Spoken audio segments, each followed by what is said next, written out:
Hello students, अस्सलाम वालेकुम। उम्मीद है कि आप लोग सब खैरियत से होंगे। तो मेरा नाम है श्याम गौरी और आज मैं आपको पढ़ाने वाला हूँ क्लास 12 के न्यूमेरिकल सॉल्व करवाऊंगा। कौन से चैप्टर के? चैप्टर नंबर 12 के इलेक्ट्रोस्टैटिक्स के। तो बहुत आसान तरीके से समझाने की कोशिश करूंगा स्टूडेंट आप लोगों को। तो मैंने जो अभी सिलेक्ट किया है कि सारे इंपॉर्टेंट न्यूमेरिकल करवाऊंगा इंशाल्लाह। पेपर से पहले मेरी पूरी कोशिश है कि सारे इंपॉर्टेंट न्यूमेरिकल्स हर चैप्टर के कंप्लीट करा दूँ। तो पिछली वीडियो में मैंने आपको करवाया था 12.1, 12.2 और 12.6। तो आज मैं शुरू करवा रहा हूँ 12.9। जो भी इंपॉर्टेंट हो गया आगे वो करवा दूंगा इंशाल्लाह। तो क्या है 12.9 पे प्रॉब्लम? क्या लिखा हुआ है? अ प्रोटॉन ऑफ मास, एक प्रोटॉन है और उसका मास आपको दिया जा रहा है 1.67 मल्टीप्लाई बाय 10 की पावर -27 kg। और जो चार्ज है, जो प्रोटॉन के ऊपर चार्ज है, चार्ज ऑन प्रोटॉन कितना दिया जा रहा है? 1.6 मल्टीप्लाई बाय 10 की power -19 coulomb is to be held motionless. तो यहां मोशनलेस का मतलब क्या है? वो चार्ज मूव नहीं कर रहा, मोशन नहीं कर रहा। आगे बढ़ते हैं। Between two horizontal parallel plates, दो प्लेट्स के दरमियान में वो चार्ज है। क्लियर है? उसके बाद 10 सेंटीमीटर अपार्ट, उनसे कितने फासले? दोनों प्लेट्स आपने मतलब एक दूसरे से कितने फासले पर है? दोनों प्लेट 10 सेंटीमीटर के फासले पर है। Find the voltage required to be applied between the plates. बोला जा रहा है हमें कि कितना पोटेंशियल डिफरेंस हमें अप्लाई करना होगा इस चार्ज को उसी जगह पर रोकने के लिए। कितनी बात समझ में आई? बात आसान करते हैं, समझते हैं और अच्छे तरीके से। सबसे पहले डेटा बनाता हूं, उसके बाद आपको एक्सप्लेन करता हूं। हमें क्या गिवन है? मास ऑफ प्रोटॉन लिख दिया, जितना भी गिवन था। उसके बाद क्या गिवन है? चार्ज ऑन प्रोटॉन लिख दिया। रेडियस मतलब हमारा जो डिस्टेंस आर क्या है? Distance between the two plates, दो प्लेट पैरेलल प्लेट्स के दरमियान में कितना डिस्टेंस है? 10 सेंटीमीटर का। और हम फिजिक्स के अंदर ऐसा यूनिट पढ़ते हैं तो उसको मीटर में कन्वर्ट करना पड़ेगा। और आपको याद होना चाहिए कि 1 मीटर में कितने सेंटीमीटर होते हैं, ताकि आपको कभी परेशानी ना हो। तो याद रखिएगा 1 मीटर के अंदर 100 सेंटीमीटर होते हैं। और याद रखिएगा इस बात को कि अगर हम छोटे यूनिट से बड़े यूनिट में जाते हैं तो डिवाइड करते हैं, और बड़े यूनिट से मतलब मीटर से सेंटीमीटर में जाएंगे तो मल्टीप्लाई करेंगे। अभी हम क्या कर रहे हैं? सेंटीमीटर से मीटर में जा रहे हैं, छोटे यूनिट से बड़े यूनिट में जा रहे हैं। तो मैं क्या करूंगा? जो भी वैल्यू होगी, जैसे यहां पर क्या है 10 है, यहां पे क्या है 10 सेंटीमीटर है, तो मैं इसको किससे डिवाइड कर दूंगा? 100 से। तो मुझे आंसर जो मिलेगा वो किस में मिलेगा? मीटर में मिलेगा। यहां तक की बात क्लियर है? तो यहां मैंने क्या मिला? 0.1 मीटर। और हमें क्या मालूम करना है? वोल्टेज। तो लिख दिया। यहां तक की बात क्लियर है? इंशाल्लाह क्लियर होगी। तो बहुत आसान सा न्यूमेरिकल है, समझते हैं। देखिए समझे बिगड़ तो कोई काम नहीं होने वाला। चलें आप आगे बढ़ते हैं। तो यहां पर एक चार्ज है है और वो मोशनलेस है। मोशनलेस का मतलब क्या है? वो चार्ज मूव नहीं कर रहा। ये कैसे पॉसिबल है? तो आए जरा देखते हैं। अब ये जो प्रोटॉन है इसका मास है, आप बोलेंगे सर बिल्कुल है। तो इसके ऊपर एक फोर्स लगनी चाहिए। वेट जो है, इसका जो वेट है कहाँ एक्ट करेगा? डाउनवर्ड एक्ट करेगा। इसका वेट कहाँ एक्ट करेगा? डाउनवर्ड एक्ट करेगा। और यहाँ पर ये पॉजिटिव चार्ज है तो नेगेटिव वाला जो है इसको अट्रैक्ट करेगा, इसको अपनी तरफ फोर्स लगवाएगा। तो इसकी फोर्स कहाँ लग रही होगी? यहां पर लग रही होगी इसकी फोर्स ऊपर। पता है ना, पॉजिटिव चार्ज है, वो नेगेटिव चार्ज है, दोनों के दरमियान में अट्रैक्शन होगी। अट्रैक्शन की वजह से फोर्स, नेगेटिव चार्ज से फोर्स अप्लाई करेगा तो ये उस तरफ जाना चाहिए लेकिन नहीं जा रहा। उसके बाद इसका वेट है वो इसको डाउनवर्ड एक्ट कर रहा है, तो जब भी वहां भी नहीं जा रहा। ऐसी कंडीशन आपने कहीं देखी है कि आप किसी ऑब्जेक्ट को लें, उस ऑब्जेक्ट के ऊपर एक बंदा पीछे से फोर्स लगाए, एक बंदा पीछे से, दूसरा बंदा यहाँ से, तो दोनों तरफ से अगर इस पे फोर्स लगाई जाए, दोनों तरफ से अगर इस पे फोर्स लगाई जाए तो ये मारकर कहीं जाएगा? नहीं जाएगा स्टूडेंट्स।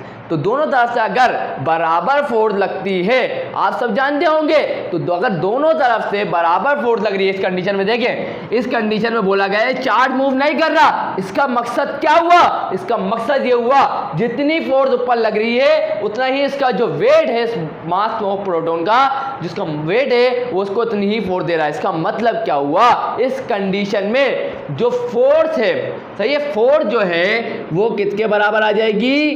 फोर्स जो है बराबर आ जाएगी किसके?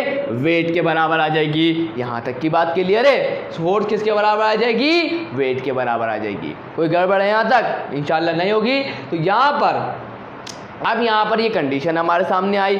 अब हम क्या करेंगे, अब हम इसको फर्दर सॉल्व करके अपने न्यूमेरिकल का आंसर मालूम करेंगे। यहाँ तक की कोई गड़बड़ लगी आपको? इंशाल्लाह नहीं लगी होगी। अब आगे फर्दर सॉल्व करते हैं। तो अब आगे बढ़ते हैं। आगे क्या करेंगे, फोर्स। अब यहाँ गौर करें, यहाँ पर कौन सी फोर्स का फॉर्मूला पुट करें? क्या यहाँ पे मैं एम ए लिख दूंगा? तो आप बोलेंगे सर नहीं, यहाँ तो ये नहीं लग सकता क्योंकि ये तो अलग कंडीशन है, इलेक्ट्रोस्टैटिक की कंडीशन है। तो यहाँ पर हमारे पास एक फॉर्मूला था, याद करें, इलेक्ट्रिक फील्ड का। इलेक्ट्रिक फील्ड क्या होती है? याद करें, ये दो प्लेट्स हैं, इनके दरमियान में चार्ज है, चार्ज के पास क्या होगी? इलेक्ट्रिक फील्ड होगी। तो याद करें, एक इलेक्ट्रिक फील्ड का हमने फॉर्मूला पढ़ा था, जनरल डेफिनेशन वाला। इलेक्ट्रिक फील्ड क्या होती है? Force experience per unit test charge. याद आया कुछ? तो यहाँ पर ई किसके बराबर आ जाता है? ई बराबर होता है किसके? एफ डिवाइड बाय क्यू के। यहाँ तक की बात क्लियर है? अब क्या करूंगा मैं, यहाँ देखिए, मुझे तो फोर्स का फॉर्मूला चाहिए, तो ये क्यू डिवाइड में इक्वल टू दूसरा के क्या होगा? मल्टीप्लाई। तो इस तरीके से हमें एफ की वैल्यू मिल गई, बिल्कुल मिल गई। तो मैं यहाँ क्या लिखूंगा? मैं यहाँ लिखूंगा कि F बराबर आ जाएगा किसके? F बराबर किसके आ जाएगा? E multiply by Q। और W किसके बराबर आ जाएगा? तो W बराबर आ जाएगा किसके? mg के। तो ये हम पुट करने जा रहे हैं। क्लियर है? तो F की जगह में क्या लिखूंगा? EQ। क्या लिखूंगा? E और यह आ जाएगा Q इक्वल टू W की जगह क्या लिखूंगा? mg लिखूंगा। यहाँ तक कोई मसला है? इंशाल्लाह नहीं होगा। अब जरा सवाल पे गौर करते हैं, अपने डेटा पे गौर करते हैं। तो हमें क्या मालूम करना है, हमारा मकसद क्या है? पहले तो मकसद पता होना चाहिए ना, जब तो आगे बढ़ेंगे। तो मकसद ये है कि हमारे को अगर इसमें पूरा देखा जाए तो हमारे पास जो कंडीशन आई है उसके अंदर तो डिस्टेंस नहीं है। डिस्टेंस दिया हुआ है लेकिन यहाँ तो डिस्टेंस नहीं आ रहा। दूसरी बात हमें पोटेंशियल डिफरेंस मालूम करना है, वो भी यहाँ नजर नहीं आ रहा। तो इसका मतलब हमने कुछ ना कुछ अभी भी मिसिंग है। तो हमें पूरा करने के बाद ही आगे बढ़ना है। अब याद करें, चार्ज का कोई फॉर्मूला होता है? नहीं होता। मास का कोई फॉर्मूला होता है? नहीं होता। ग्रेविटी का कोई फॉर्मूला होता है? नहीं होता स्टूडेंट। तो एक ही बचा इलेक्ट्रिक फील्ड। अब याद करें एक फॉर्मूला जिसके अंदर रिलेशन मैंने बनाया तो नहीं है, आपने पढ़ा जरूर होगा। क्या रिलेशन पढ़ा होगा? कि हमने एक फॉर्मूले के अंदर इलेक्ट्रिक फील्ड और पोटेंशियल डिफरेंस को देखा था। याद करें, थोड़ा सा याद आ जाएगा, मैं लिखवा भी देता हूँ। क्या फॉर्मूला था वो? E बराबर होता है किसके? E बराबर नहीं, यहाँ पर लिख देता हूँ यहाँ पे मैं इसको लिख ही देता हूँ। E बराबर होता है किसके? डेल्टा V ओवर डी के। याद करें, माइनस नहीं लगाइएगा, कि यहाँ पर हम फॉर्मूले में हम जब न्यूमेरिकल सॉल्व करेंगे माइनस नहीं लगाइएगा। तो ये हमारे पास आ गया क्या? ई के लिए फॉर्मूला। यहाँ तक की बात क्लियर है? इंशाल्लाह क्लियर होगी। तो यहाँ ई की जगह मैं इसको रिप्लेस कर दूंगा किससे? वी ओवर डी से। सिंपल मैं क्या लिख दूंगा यहाँ पर? वी ओवर डी मालूम करूंगा। तो यहाँ पर मैं क्या लिख दूंगा? सिर्फ वी ओवर डी लिख दूंगा। तो यहाँ मैं क्या लिखूंगा? यहाँ में लिखूंगा 3 डॉट लिखा के, देयरफॉर ई बराबर होगा किसके? V ओवर डी के। यहाँ तक की बात क्लियर है? इंशाल्लाह क्लियर होगा। अब ई की जगह में क्या लिख दूंगा? V over D. तो ये आ जाएगा ई की जगह V ओवर डी और ये आ गया Q इक्वल टू mg। यहाँ तक की बात क्लियर है? इंशाल्लाह क्लियर होगी। तो मैं इसको रब कर देता हूँ। आगे जरा गौर करिएगा होगा क्या। तो अब यहाँ से करवाता हूँ, गौर करिएगा हो क्या रहा है। अब देखिएगा स्टूडेंट, हमारा मेन मकसद क्या है? V को मालूम करना, पोटेंशियल डिफरेंस को मालूम करना। तो पोटेंशियल डिफरेंस को यहीं रहने देते हैं, बाकी जो चीज़ें उनको कहीं और ले जाते हैं। तो ये जो D यहाँ पर डिवाइड में है, इक्वल टू दूसरा जाके mg से मल्टीप्लाई होगा, और ये Q पोटेंशियल डिफरेंस से मल्टीप्लाई हो रहा है, इक्वल टू दूसरा जाके क्या होगा? डिवाइड हो जाएगा। तो इसको मैं कैसे लिखूंगा? V इक्वल टू mg और यह आ जाएगा d डिवाइडेड बाय क्या आ जाएगा? q। तो ये तो हमारा क्लियर हो गया, मसला हल। अब यहाँ पे v मालूम कर लेते हैं। तो v मालूम कर देंगे, वैल्यू पुट कर देंगे। m क्या है हमारे पास? Mass of proton 1.67 multiply by 10 की पावर -27 मल्टीप्लाई बाय ग्रेविटी 9.8, क्योंकि क्या है इसके बाद मल्टीप्लाई बाय d क्या है? Distance between the two plate क्या है? 0.1 और डिवाइडेड बाय Q। Q कितना है हमारे पास? 1.6 मल्टीप्लाई बाय 10 की पावर -19 कूलम। यहाँ तक की बात क्लियर है? आगे फर्दर सॉल्व करेंगे तो क्या होगा? गौर करिएगा। देखिए ये मल्टीप्लाई 10 की पावर -19 है ना, इसको मैं ऊपर ले जाता हूँ, सही है। तो जब मैं डिनोमिनेटर से इसको न्यूमरेटर में लेके जाऊंगा तो इसकी जो पावर है अभी नेगेटिव है, ऊपर जाके क्या हो जाएगी, पॉजिटिव हो जाएगी। तो इसको मैं फर्दर सॉल्व करके दिखाऊँ तो ऐसा होगा कि 1.67 मल्टीप्लाई बाय 9.8 मल्टीप्लाई बाय 0.1 फिर मल्टीप्लाई बाय क्या हो जाएगा 10 की पावर -27 मल्टीप्लाई बाय 10 की पावर +19 डिवाइडेड बाय 1.6। क्लियर है यहाँ तक की बात। तो देखें 1.67 है, थोड़ा बहुत बचेगा तो वो देख लेंगे। तो देखें कैलकुलेशन को आसान करने के लिए आप करिएगा, काट दीजिएगा इसको, कैलकुलेशन को आसान करने के लिए मैं बोल रहा हूँ काट दीजिएगा। क्या बचेगा 9.8 मल्टीप्लाई बाय 0.1। तो मैं देख लेता हूँ कैलकुलेट करके, तो मैं आपके सामने लिख दूंगा, लेकिन उससे पहले मैं आपको यहाँ बता दूँ क्या होगा। देखिए मैंने आपको क्या बताया था कि जब भी बेसेस सेम होती है पावर ऐड हो जाती है। मल्टीप्लाई में होता है क्या है, बेस सेम पावर ऐड। 10 ये भी बेस सेम है, इसकी 10 है, इसकी भी बेस 10 है, तो इनकी पावर्स को ऐड करेंगे। तो मैं क्या लिखूंगा, इसको ऐसे करके लिखूंगा 10 -2 + 9 क्या होगा, 9 में से 2 गए, 9 में से 19 है, 19 है तो ये 19 में 19 में से 2 गए, कितने बचे 17। तो मैं इसके ऊपर क्या लिखूंगा 10 की पावर 17 लिखूंगा। यहाँ तक की बात क्लियर है। अब मैं इसको पूरा सॉल्व करता हूँ कैलकुलेटर के जरिए और आपके सामने क्या फाइनल आंसर आएगा वो मैं लिख देता हूँ। सो स्टूडेंट्स यहाँ पर आपके सामने आंसर आ चुका है और आप लोग ये भी बोल रहे होंगे सर आपने -2 लिख दिया जबकि वो माइनस का 27 था। तो टेंशन नहीं लेनी, सही कर दिया मैंने। तो हमारे पास क्या आया -8। उसके बाद इसको 9.8 मल्टीप्लाई बाय 0.1 करा तो मुझे क्या मिला 0.98 और इसको मैंने राउंड ऑफ कर दिया जाए तो मैंने राउंड ऑफ करके 1 कर दिया। और आज जब पूरी जिस तरीके से मैंने काटा आप इस तरह से ना काट के आप इसकी पूरी परफेक्ट कैलकुलेशन करेंगे तो आपको 1.028 समथिंग कुछ मिलेगा। तो वो लिख दीजिएगा। यहाँ तो मैंने आपके सामने आसान कैलकुलेशन करके लिख दिया है। क्लियर है। तो उम्मीद है आपको अच्छे तरीके से क्लियर हो चुका होगा। तो अब जल्दी से दूसरी प्रॉब्लम की तरफ बढ़ते हैं। सो स्टूडेंट्स यहाँ पर आ चुका है अब 12.11 प्रॉब्लम नंबर 12.11 और ये भी बहुत इंपॉर्टेंट न्यूमेरिकल है। आइए जरा पढ़ते हैं क्या लिखा हुआ है। बोला जा रहा है how many electrons should be removed. यहाँ लिखा हुआ आ रहा है कितने इलेक्ट्रॉन्स का मुराद क्या है यहाँ पर n। हमें दरअसल क्या मालूम करना है n कि कितने इलेक्ट्रॉन्स रिमूव करने चाहिए। How many electrons should be removed कहाँ से, from each of 2 similar spheres. 2 spheres हैं उनमें से ईच ऑफ 10 ग्राम और जो दोनों स्पीयर का मास जो है वो कितना है 10 ग्राम 10 ग्राम। सो दैट ताकि electrostatic repulsion be balanced by gravitational force. बोला जा रहा है इलेक्ट्रोस्टैटिक रिपल्जन से क्या मुराद है यहाँ पर, याद रखिएगा कूलम्ब लॉ पढ़ा था ना, वही वाला इलेक्ट्रोस्टैटिक रिपल्जन की बात कर रहे हैं। क्लियर है। F = 1/4πε0 Q1 Q2/r², ये वो वाला फॉर्मूला है इलेक्ट्रोस्टैटिक रिपल्जन। क्लियर है। चले आगे बढ़ते हैं। तो अब हमसे बोला ये जा रहा है क्या उन स्फीयर पे कितना चार्ज होगा। सही है। तो सिंपल वर्ड्स में अगर बताएं हमारा मकसद क्या है, n को मालूम करना कि हमें कितने इलेक्ट्रॉन्स रिमूव करने चाहिए। सही है। अब तो यहाँ पर होने चाहिए ये बोला जा रहा है। तो यहाँ पर हमारा मकसद है n को मालूम करना, जैसा मैंने डिटेल में भी लिखा है।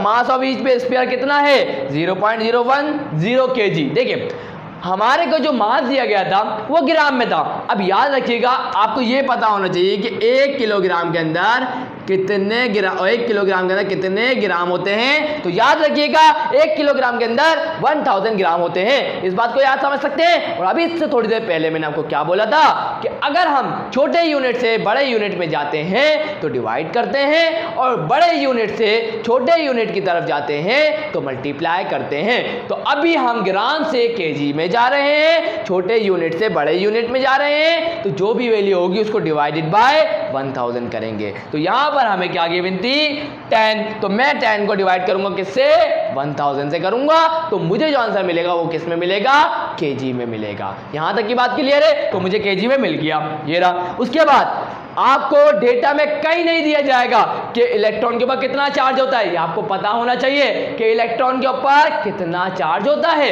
कितना होता है 1.6 मल्टीप्लाई बाय 10 की पावर -19 कूलम। ये आपको याद रखनी पड़ेगी। उसके बाद n हमें मालूम करना है। यहां तक की बात क्लियर है। हिंट क्या दी हुई है n को मालूम करने के लिए, वो मेन चीज है। अब हमें हिंट ये दी हुई है कि जो इलेक्ट्रोस्टैटिक रिपल्जन है वो बराबर हो जाए किसके ग्रेविटेशनल फोर्स के। तो ये पता है कब होगा, ये देखें सबसे पहले ये बोला जा रहा है कितने इलेक्ट्रॉन रिमूव करने चाहिए स्फीयर से, है ना। तो यहाँ पर मेरी बात को सुनिएगा, जब भी हम किसी भी स्फीयर हो, किसी भी चीज़ में हम इलेक्ट्रॉन को रिमूव करते हैं तो उसके ऊपर कौन सा चार्ज आ जाता है? पॉजिटिव चार्ज आ जाता है। भूल गए क्या केमिस्ट्री में हम क्या करते थे? याद करें ना, chemistry is the best example. हम क्या करते हैं, एक सोडियम का मेटल लेते हैं, अगर मैं इसके अंदर से एक इलेक्ट्रॉन को रिमूव करूंगा तो इसके ऊपर कौन सा चार्ज आ जाएगा? प्लस चार्ज आ जाएगा ना। जब इलेक्ट्रॉन रिमूव होता है तो पॉजिटिव चार्ज आता है और जब इलेक्ट्रॉन दिया जाता है तो नेगेटिव चार्ज आता है। तो यही केस है ना कि हम यहाँ इलेक्ट्रॉन को रिमूव कर रहे हैं तो जिस स्फीयर में से रिमूव होगा उस स्फीयर के ऊपर कौन सा चार्ज आ जाएगा? पॉजिटिव चार्ज आ जाएगा ना स्टूडेंट। देखिए आसान जबान में समझाऊं, हमारे पास दो स्फीयर है, अब दोनों में से इलेक्ट्रॉन को निकाला जा रहा है। जब इलेक्ट्रॉन निकलेगा तो उस स्फीयर के ऊपर कौन सा चार्ज आ जाएगा? पॉजिटिव, और दूसरे वाले पे भी क्या आ जाएगा? पॉजिटिव, और पॉजिटिव एक दूसरे को क्या करेंगे? रिपेल करेंगे। तो जब यहाँ लिखा जा रहा है इलेक्ट्रोस्टैटिक रिपल्जन, सही है, अब बराबर आनी चाहिए किसके? ग्रेविटेशनल फोर्स के लिए। तो हमें कितना चार्ज चाहिए होगा तो हमें वो मालूम करना पड़ेगा। सबसे पहले हमें क्यू को दरअसल हमें सबसे पहले क्यू को मालूम करना पड़ेगा। अब आप बोलेंगे सर ये क्यू क्या चीज़ है, ये आपने इसको ई क्यू लिख दिया, तो ये ई क्या बता रहा है हमारे को स्टूडेंट? ये ई ये बता रहा है ये इलेक्ट्रॉन का मास है। किसका मास है? सॉरी इलेक्ट्रॉन का चार्ज है, सॉरी गलती हुई, ये इलेक्ट्रॉन का चार्ज को बता रहा है ई, और अगर कोई और सा चार्ज होता है तो क्यू लिखते हैं हम। यहाँ तक की बात क्लियर है? इंशाल्लाह क्लियर होगी। तो अगर हमें सबसे पहले ये तो इलेक्ट्रॉन का चार्ज है, अभी हमें मालूम करना है स्फीयर का चार्ज, तो ये कंडीशन के जरिए हम मालूम करेंगे स्फीयर के ऊपर कितना चार्ज आएगा, तो वो हमें मालूम करना है और दोनों का एक साथ मालूम हो जाएगा कि उन दोनों के ऊपर कौन सा चार्ज आएगा। तो जल्दी से मालूम करते हैं, तो इसको रब करूँ फटाफट ताकि आपको मैं आगे करवा सकूँ। तो देखिएगा स्टूडेंट्स, को रब कर रहा हूँ। अब मेरी बातों को आपको बहुत गौर से सुनना है, इंशाल्लाह पूरी तरीके से क्लियर करूंगा, कोई कंफ्यूजन बाकी रहने नहीं दूंगा मैं इंशाल्लाह। तो देखिएगा इलेक्ट्रोस्टैटिक रिपल्जन किसके बराबर होगी? किसके बराबर होगी? अभी बताया था ना, 1 divided by 4 pi epsilon naught multiply by q divided by r का स्क्वायर। अब आप बोलेंगे सर ये क्यू मल्टीप्लाई बाय क्यू क्यों लिखा? तो याद रखिएगा उन दोनों जो स्फीयर है उनका मास क्या है? बराबर है ना स्टूडेंट। उसका मास पहले वाले का मास भी इतना ही है, दूसरे वाले का मास भी इतना ही है, तो इनके दोनों के चार्ज भी बराबर हो गए। तो यहाँ लिखा हुआ है how many electron should be remove from each of the two similar sphere each of 2 10 किया, तो इसकी वजह से हम चार्ज को क्या लेंगे? बराबर लेंगे। क्लियर है? अब आगे चलते हैं। अब क्या होगा? इक्वल टू आएगा, आ गया। ये ग्रेविटेशनल फोर्स क्या है? याद करें, कुछ याद आया? चैप्टर नंबर 6 क्लास 11 याद आया? फोर्स पढ़ी थी हमने। फोर्स का मैंने नहीं पढ़ा लेकिन आपने पढ़ी होगी। फोर्स बराबर होती है किसके? G m1 m2 over r square. अब यहाँ m1 m2 तो नहीं लिखूंगा क्योंकि दोनों का मास क्या है? सेम है ना। अभी तो बताया दोनों स्फीयर में जो मास है वो तो सेम है, तो इसका मतलब क्या होगा? मैं m1 m2 नहीं लिखूंगा, सिर्फ m और m लिख दूंगा। क्लियर है? चलें, तो मैं यहाँ पर ये लिखने जा रहा हूँ फोर्स का फॉर्मूला। ग्रेविटेशनल फोर्स का फॉर्मूला क्या है? जी m डिवाइडेड बाय आर का स्क्वायर। इंशाल्लाह कोई मसला नहीं होना चाहिए। ये लिख लिया और यहाँ बताएंगे, बजाय आप बताएंगे, लिखेंगे कि आपने क्या करा है यहाँ पर, तो आप 3 डॉट बना के यहाँ लिख दीजिएगा। मैं आपको लिखवा भी देता हूँ ताकि ये काम भी पूरा हो जाए। तो मैं लिख दूंगा क्या? 3 डॉट बना के F बराबर होता है किसके? जी m ओवर आर स्क्वायर के, है ये, और दोनों का मास सेम है तो इसकी वजह से हम लोग क्या कर रहे हैं? 1 1 लगा दिया। उसके बाद दूसरा क्या है? इलेक्ट्रोस्टैटिक रिपल्जन, मतलब एक और फोर्स क्या है? बराबर होगी किसके? 1 divided by 4 pi epsilon naught multiply by Q1 divide by r का स्क्वायर। क्यू लिख दीजिएगा, 1 हटा देंगे, काम का नहीं है वैसे भी। तो अब यहाँ पर इस कंडीशन के हिसाब से हमने लिख दिया। अब क्या होगा? अब आगे बढ़ते हैं, तो ध्यान से गौर करिएगा students. 1 divide by 4 pi epsilon not की वैल्यू क्या होती है? 9 मल्टीप्लाई बाय 10 की पावर 9। तो यहाँ पर मैं लिखूंगा क्या? इसकी जगह पे क्या लिखूंगा? 9 मल्टीप्लाई बाय 10 की पावर 9। उसके बाद मल्टीप्लाई, या गया मल्टीप्लाई Q और Q, 2 Q है ना, तो चार्ज कितना था? ये तो हमें मालूम करना है ना, तो ये हो जाएगा q multiply by q square हो जाएगा, और यहाँ पर ये आर स्क्वायर डिवाइड में है, इक्वल टू दूसरा साइड मल्टीप्लाई होगा, और ये आर स्क्वायर से आर स्क्वायर कैंसिल हो जाएगा, तो मैं पहले ही कैंसिल कर देता हूँ। क्लियर है? ये देखिए मैं फिर समझाता हूँ इस बात को। ये जो आर स्क्वायर है यहाँ डिवाइड में है, इक्वल टू दूसरा साइड आगे क्या होगा, GMM से जाके मल्टीप्लाई होगा, और ये आर स्क्वायर से आर स्क्वायर कैंसिल हो जाएगा, तो इसलिए मैंने पहले ही कर दिया। अब आगे क्या बचा, GMM, तो यहाँ पर आगे बढ़ते हैं। तो GMM, तो G की एक खास वैल्यू होती है 6.67 10 की पावर -11, और उसके बाद यहाँ क्या है, यहाँ पर ये mm और m है, तो यहाँ पर मल्टीप्लाई करूंगा किससे, ये दोनों का जो मास है वो सेम है, तो 0.010 और इसके ऊपर क्या आ जाएगा, स्क्वायर आ जाएगा। क्लियर है? क्योंकि m मल्टीप्लाई बाय m का स्क्वायर, तो बेसिस से पावर 8। यहाँ तक तो बात क्लियर है। अब हमें तो q स्क्वायर को q मालूम करना है, तो ये q स्क्वायर यही रहेगा। यहाँ ये 9 मल्टीप्लाई बाय 10 की पावर 9 यहाँ पर डिवाइड मल्टीप्लाई हो रहा है, तो यहाँ के क्या होगा, डिवाइड हो जाएगा, इक्वल टू दूसरी साइड आगे, और ऊपर जो लिखा हुआ उसको लेने दें, 6.67 मल्टीप्लाई बाय 10 की पावर -11 मल्टीप्लाई बाय 0.0001, ये हो जाएगा समथिंग। सही है? तो यहाँ पर अब क्या करेंगे, आप इसको जब फर्दर सॉल्व करेंगे तो आपको कोई एक वैल्यू मिलेगी, उसके बाद मेरी बात सुनिएगा, ये स्क्वायर भी हटा देता हूँ, स्क्वायर हटेगा, क्या आ जाएगा, रूट आ जाएगा, रूट आ जाएगा पूरे के ऊपर 6.67 मल्टीप्लाई बाय 10 की power -11 multiply by 0.0001 divided by 9 multiply by 10 की पावर 9। आप इसको जब कैलकुलेटर में सॉल्व करेंगे तो आपको एक वैल्यू मिलेगी, क्या मिलेगी, q इक्वल टू क्या मिलेगी, 8.609 मल्टीप्लाई बाय 10 की पावर -13 कूलम। तो ये जो हमारे पास Q की वैल्यू आई स्टूडेंट, ये कौन सी Q की वैल्यू है, ये है चार्ज ऑन ईच स्फीयर। ये Q क्या है, चार्ज ऑन ईच स्फीयर। यहाँ लिख भी देता हूँ मैं, क्या है ये, क्या है, charge on each sphere, charge on each sphere. जो स्फीयर के ऊपर जो चार्ज आएगा, वो दोनों स्फीयर के ऊपर जो चार्ज आएगा वो कितना होगा, 8.609 मल्टीप्लाई बाय 10 की पावर -13 कूलम होगा। अब सर ये आपने करवा तो दिया, लेकिन n तो अभी भी नहीं आया, तो क्या फ़ायदा हुआ इसका करने का, तो बताता हूँ ना क्या फ़ायदा हुआ स्टूडेंट। टेंशन किस बात की, टेंशन तो लेनी नहीं है। अब हम मेन मकसद की तरफ बढ़ेंगे, इसको मालूम करना हमारी ज़रूरत थी, जो हमने करा। अब आगे बढ़ते हैं। अब क्या करेंगे, एक बात मैं आपसे करना चाहता हूँ। हम लोग क्या करते हैं, हमने पढ़ा है Q, क्या पढ़ा है Q।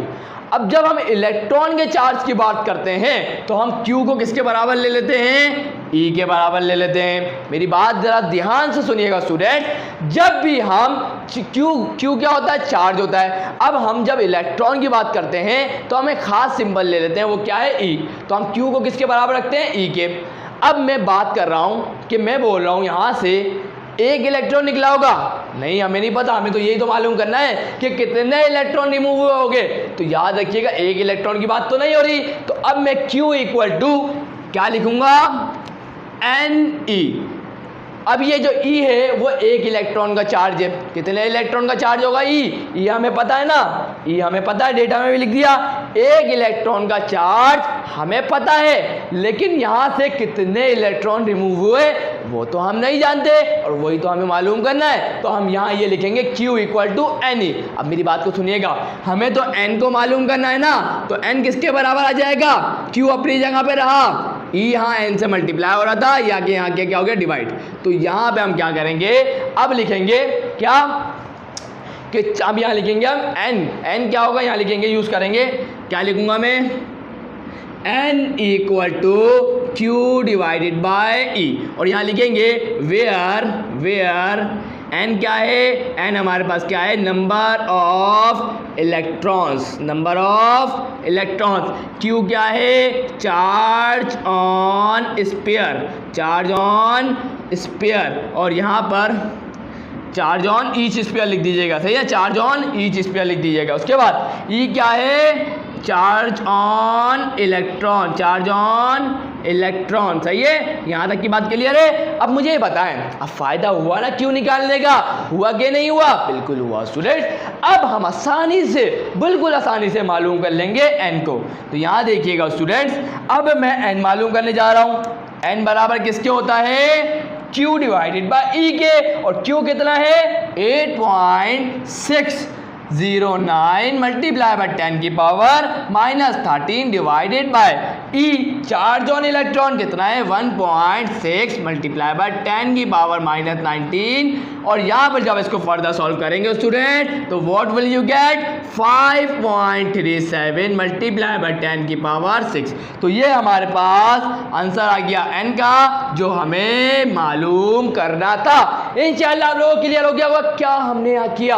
मुझे तो नहीं लगता अब आपको कोई कन्फ्यूजन होनी चाहिए, इतनी डिटेल में मैंने आपको एक्सप्लेन कर दिया है ना। तो अब इंशाल्लाह आपको अच्छी तरीके से क्लियर होगा हमने क्या क्या यहाँ किया है, और सब कुछ आपको बता के किया है मैंने। तो अब जल्दी से दूसरी प्रॉब्लम की तरफ बढ़ते हैं। सो स्टूडेंट्स, यहाँ पर आ चुका है आप 12.16, प्रॉब्लम नंबर 12.16, और यहाँ पर एक बात बताना था कि यहाँ पर आप क्या लिखेंगे, इलेक्ट्रॉन्स लिख देंगे बस। सही है, तो बाकी सब सही है। तो आप आगे बढ़ते हैं, यहाँ पर अब इस न्यूमेरिकल पे गौर करते हैं।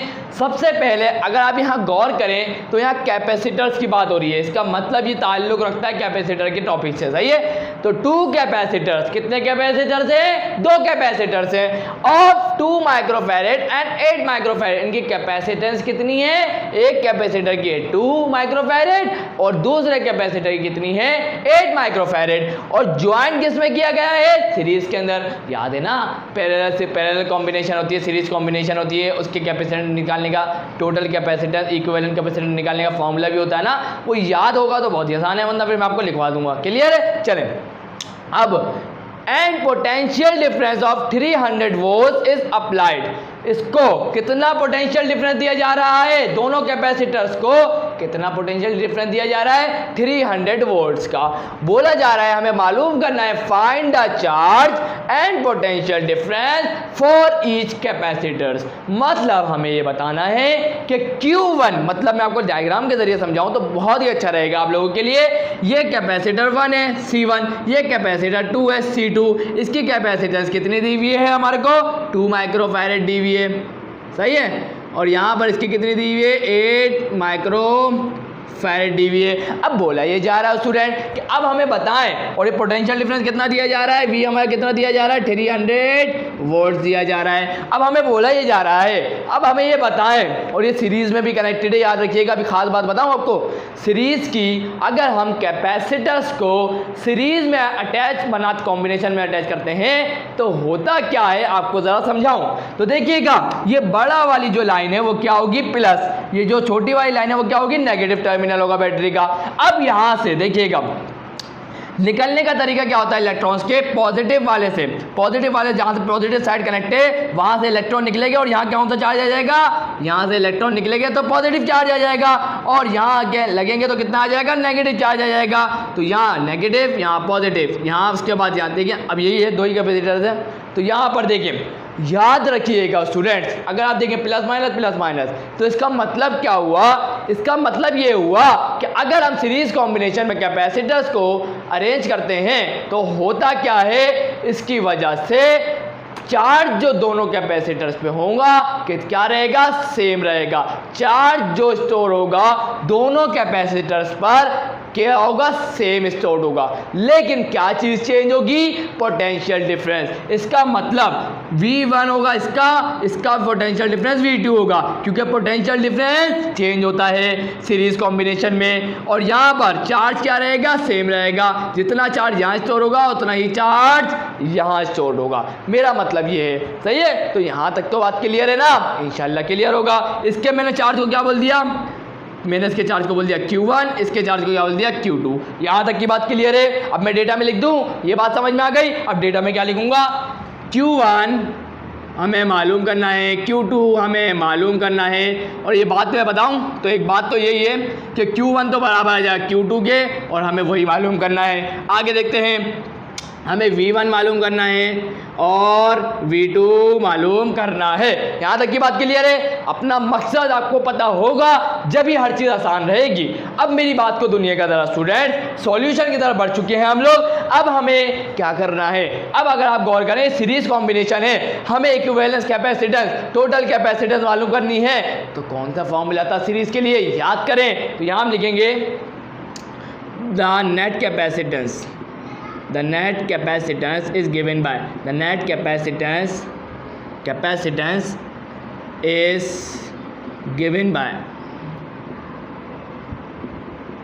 ये द नेट कैपेसिटेंस ये इज गिवन बाय, कैसे लिखेंगे जरा गौर करिएगा, क्या होगा 1 divided by C equal to 1 divided by C1 plus का 1 डिवाइडेड बाय C2।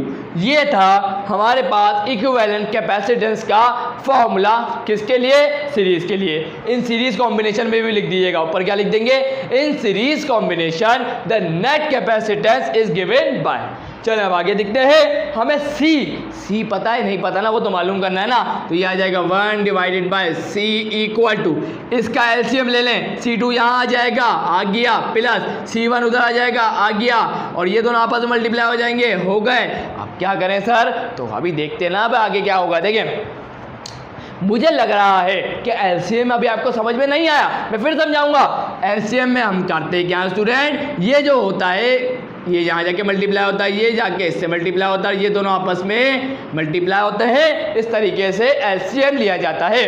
क्लियर है, चले हम आगे बढ़ते हैं। तो ये देखिए अब ये 1 डिवाइड बाय C है, तो मैं इसको लिख देता हूँ C, और जब मैंने इसको C लिखा ना, तो अब ये जो साइड है इसको मैं क्या कर दूंगा, रिवर्स करके लिख दूंगा। क्लियर है, अब C1 C2 क्या हो जाएगा, न्यूमरेटर में आ जाएगा, और C2 प्लस C1 किस में आ जाएगा, डिनोमिनेटर में आ जाएगा। इतनी बात समझ में आती है, इंशाल्लाह समझ में आ जाएगी। ये C क्या हुआ, 1 डिवाइड बाय C था, मैंने इसको पलट दिया, तो ये वाली साइड भी क्या होगी, पलट जाएगी ना, इसको भी उल्टा कर देंगे। जब ये C ऊपर आ गया तो ये वाली साइड ऊपर आएगी और ये वाली साइड नीचे आ जाएगी। क्लियर है, इंशाल्लाह क्लियर होगा।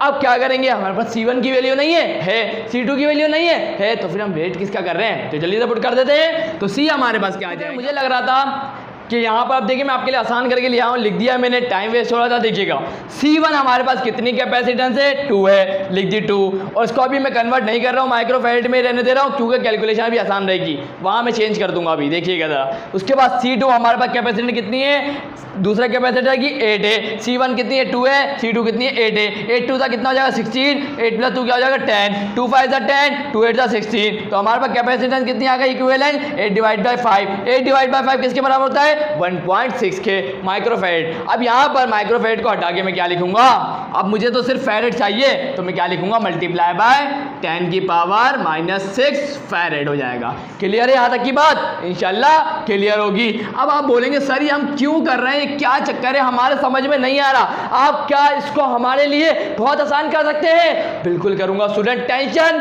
नहीं लेनी। अब मकसद को पकड़े जरा, मकसद क्या था, हमने ये क्यों किया, आए जरा समझते हैं इस बात को। देखिएगा मैंने क्या बोला, सीरीज कॉम्बिनेशन के अंदर चार्ज जो स्टोर होगा ईच कैपेसिटर पे वो क्या रहेगा, सेम रहेगा, यही मेन पॉइंट है। अब जरा गौर करें, याद करें, एक फॉर्मूला था हमारे पास, Q बराबर होता है किसके, CV के, Q वो किसके बराबर होता है, CV के। अब यहाँ पर अगर मेरे को मालूम ये करना है कि जो V1 है, V1 देखिए मेरी बात को ध्यान से सुनिएगा, बहुत मेन बात करने जा रहा हूँ। V1 क्या होगा, देखिए सीरीज कॉम्बिनेशन के अंदर चार्ज सेम रहेगा ईच कैपेसिटर पे, लेकिन पोटेंशियल डिफरेंस क्या होगा, चेंज होगा। V1 को जितना पोटेंशियल डिफरेंस मिलेगा जरूरी थोड़ी है V2 को भी इतना ही मिले, मतलब पूरी बैटरी को 300 वोल्ट दिया जा रहा है, ये 300 वोल्ट इसको थोड़ी मिलेगा, पूरा डिवाइड हो जाएगा सीरीज के अंदर। अब यही मेन बात है, ये कैसे मेन बात हुई सर, तो ध्यान सुनिएगा, मैं समझाना ही चाह रहा हूँ। अभी ये जो कैपेसिटर है वो सीरीज में कनेक्ट है, और मैंने आपको क्या बोला, इन दोनों के ऊपर जो चार्ज स्टोर्ड होगा वो भी सेम होगा। तो अब मैंने क्या बोला, मैंने थोड़ा सोचा, अब मैंने बोला चार्ज जो इनके ऊपर स्टोर्ड होगा वो तो सेम होगा। तो मैंने क्या सोचा, मैं पहले सोचा कि मैं इक्विवेलेंस कैपेसिटेंस मालूम कर लेता हूँ। इक्विवेलेंस कैपेसिटेंस मालूम करने से क्या हुआ, एक कैपेसिटर बन गया, और उसकी हमारे पास कैपेसिटेंस कितनी आ गई, 1.6 मल्टीप्लाई 10 की पावर -6। अब जब मुझे उस पूरे इक्विवेलेंस कैपेसिटेंस पता चल गई, अब कैसे डायग्राम कैसी बनेगी मैं आपको दिखा देता हूँ। अब एक कैपेसिटर आ जाएगा और ये हमारे पास बैटरी से कनेक्ट हो जाएगा, सही है, और ये आ गया, और यहाँ इसकी कैपेसिटेंस कितनी हो गई है, 1.6 मल्टीप्लाई 10 की पावर -6, और इसको कितना पोटेंशियल डिफरेंस दिया जा रहा है, 300 वोल्ट्स का पोटेंशियल डिफरेंस दिया जा रहा है। अब मेरी बात को ज़रा गौर से सुनिएगा, अब ये जो कैपेसिटर है, ये इक्विवेलेंस कैपेसिटर आ गई। अब जो ये इसको 300 वोल्ट दिया जा रहा है, अगर आप गौर करें इस कैपेसिटर की पहली साइड डायरेक्ट बैटरी से कनेक्ट है, दूसरी साइड डायरेक्ट बैटरी से कनेक्ट है। अब इसको जितना 300 जो इतना पोटेंशियल डिफरेंस बैटरी का है, उतना ही पोटेंशियल डिफरेंस कितना होगा कैपेसिटर का भी होगा। क्लियर है? अब इसका मतलब ये हमें C पता है, हमें Q पता है, हमें C पता है, हमें V पता है, और हम क्या मालूम कर सकते हैं? हम मालूम कर सकते हैं Q को। Q क्या होगा? Charge stored on capacitor. बात समझ में नहीं आई? मैंने क्या बोला? यहाँ दो थे, सीरीज में कनेक्टेड, चार्ज सेम होगा, तो मैंने इक्विवेलेंस कैपेसिटेंस मालूम कर ली। इक्विवेलेंस कैपेसिटेंस का मतलब क्या होता है? एक कैपेसिटर बन जाता है, बन गया, उसकी कैपेसिटेंस कितनी आ गई? ये आ गई। पोटेंशियल डिफरेंस कितना होगा? 300 वोल्ट का। अब जितना पोटेंशियल डिफरेंस बैटरी का होगा, उतना ही पोटेंशियल डिफरेंस कैपेसिटर का भी होगा, कैपेसिटर का भी होगा। तो दोनों हमें दो चीज़ें पता है, हमें वोल्ट मतलब पोटेंशियल डिफरेंस पता है, हमें कैपेसिटेंस पता है, हमें मालूम करना है कि उस कैपेसिटर पे कितना चार्ज स्टोर हुआ। तो कैसे मालूम करेंगे? By using this formula. अब आप बोलेंगे सर चलें हमने चार्ज मालूम कर लिया, उससे क्या फ़ायदा हुआ? अभी मैं आपको समझाऊंगा, पहले ये काम करते हैं ताकि आपको और अच्छा समझ में आए। सही है? तो पहले मैं यहाँ यूज़ करूँगा स्टूडेंट, यहाँ लिखूँगा मैं क्या? Charge on capacitor, charge on capacitor. सही है? कैसे मालूम करेंगे? Q बराबर होता है किसके? CV के, और Q हमारे पास क्या निकलेगा? सही है?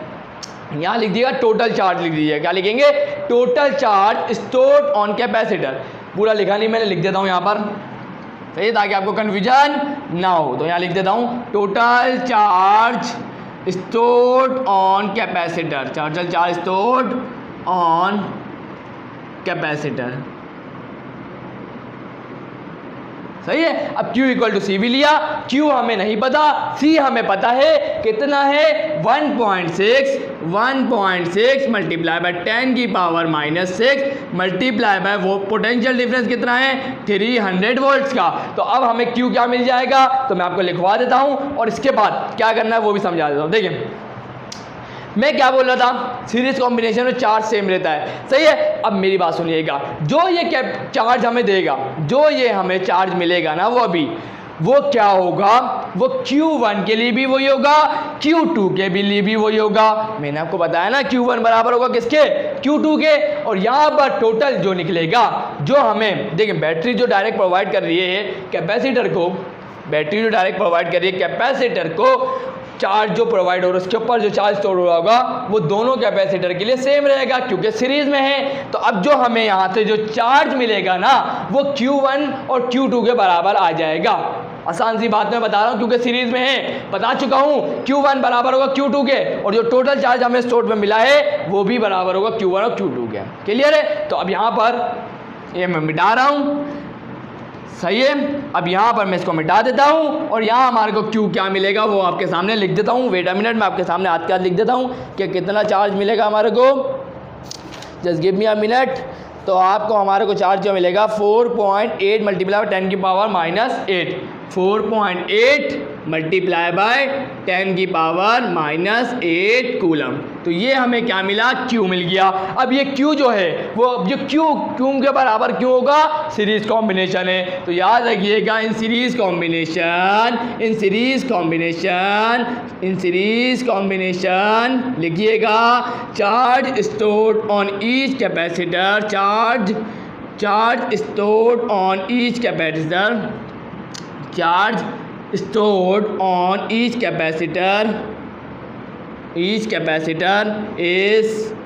capacitor is same। सही है? तो क्या लिखूंगा? Q बराबर आएगा किसके? Q1 के, और Q1 किसके बराबर आएगा? Q2 के, और हमारे पास क्या आ जाएगा? 4.8 मल्टीप्लाई बाय 10 की पावर -8 कूलम। इस तरीके से हमने यहाँ पर Q1 और Q2 को मालूम कर लिया, हमारा मसला हल हो गया। अब आप बोलेंगे सर मसला हल नहीं हुआ, अभी तो हमें V1 और V2 भी बताना है। सही बोल रहे हो स्टूडेंट, हमारा आधे से ज़्यादा काम कंप्लीट हो गया। क्लियर है इतनी बात? Q1 और Q2 हमें पता चल गए हैं। अब मैं आसानी से बता सकता हूं कि कैपेसिटर 1 पे कितना पोटेंशियल डिफरेंस होगा और मतलब कैपेसिटर 2 पे कितना पोटेंशियल डिफरेंस होगा। तो आप इसको नोट कर लें, ये हमें पता चल चुका है, हमारा आधा काम हो चुका है। अब हमें दो चीजें मालूम करनी है, V1 और V2, इसको नोट करें, उसके बाद आगे करते हैं। सो स्टूडेंट्स, आखिरी काम रह गया और यहाँ थोड़ी सी मिस्टेक थी। देखिएगा, मैंने जल्दी में देखने में आंसर मैंने देखने में क्या करा, -8 लिखवा दिया जबकि -4 था। क्लियर, आज का सही कर दी, कोई टेंशन वाली बात नहीं है। आगे बढ़ते हैं। अब मैंने क्या बोला, इसके बाद क्या करेंगे, हमें क्या मालूम करना है, V1 और V2। और मैंने आपको बोला आधे से ज़्यादा हमारा काम कंप्लीट हो चुका है। तो देखें, अब यहाँ देखिए, हमें Q1 पता है, हमें Q1 पता है, हमें C1 पता है। क्या हम V1 मालूम नहीं कर सकते? बिल्कुल कर सकते हैं। तो देखिए हमारे पास फॉर्मूला क्या बनेगा, C1 बराबर होगा किसके, Q1 डिवाइड बाय V1। और क्या लिखेंगे आप लोग, heading potential difference across C1। सही है। अब यहाँ देखिए, हमें तो मालूम करना है V1 को, तो V1 यहाँ आ जाएगा, C1 इधर आ जाएगा। Q1 हमारे पास कितना आया चार्ज, 4.8 मल्टीप्लाई बाय 10 की पावर -4, उसके बाद डिवाइडेड बाय C1 हमारे पास कितना है, 2 माइक्रोफैरेड है। तो हम इसको माइक्रोफैरेड नहीं फैरेड करेंगे, तो 10 की पावर -6 से मल्टीप्लाई करेंगे। उसके बाद हमें कितना मिल जाएगा, V1 240 वोल्ट्स। उसके बाद हम देखेंगे पोटेंशियल डिफरेंस अक्रॉस C2 कितना आएगा, वही फॉर्मूला है C2, क्योंकि अब वो C1 था ना, अब C2 हो जाएगा। तो C2 equal to Q2 divide by V2। हमें तो V2 मालूम करना है, तो यहाँ डिवाइड में इक्वल टू दूसरा जाके क्या होगा, यहाँ हो जाएगा और ये C2 इधर आ जाएगा। तो देखिएगा V2 बराबर आ जाएगा किसके, Q2 कितना है हमारे पास, वही है 4.8 मल्टीप्लाई बाय 10 की पावर -4 डिवाइडेड बाय C2 कितना है, 8 माइक्रोफैरेड है। तो माइक्रो तो नहीं चाहिए, फैरेड चाहिए। तो 8 मल्टीप्लाई बाय 10 की पावर -6 हो जाएगा। और जब आप इसको कैलकुलेटर में सॉल्व करेंगे तो आपको मिलेगा 60 वोल्ट। तो हमें V2 भी मिल गया, कितना मिल गया, 60 वोल्ट। और यहाँ जाके हमने इस न्यूमेरिकल को कंप्लीट कर लिया। और इंशाल्लाह जितने अभी मैंने 3 न्यूमेरिकल करवाए हैं उसमें आपको कोई प्रॉब्लम नहीं होगी इंशाल्लाह। तो स्टूडेंट्स, आज के लिए बस इतना ही। वीडियो अच्छी लगी तो लाइक ज़रूर करिएगा, चैनल को सब्सक्राइब करके बेल आइकन प्रेस करके ऑल पे ज़रूर क्लिक करिएगा, ताकि मेरे आने वाली वीडियोस का नोटिफिकेशन आप लोगों को मिल जाए। तो मिलते हैं नेक्स्ट वीडियो में, तब तक के लिए अल्लाह हाफिज़।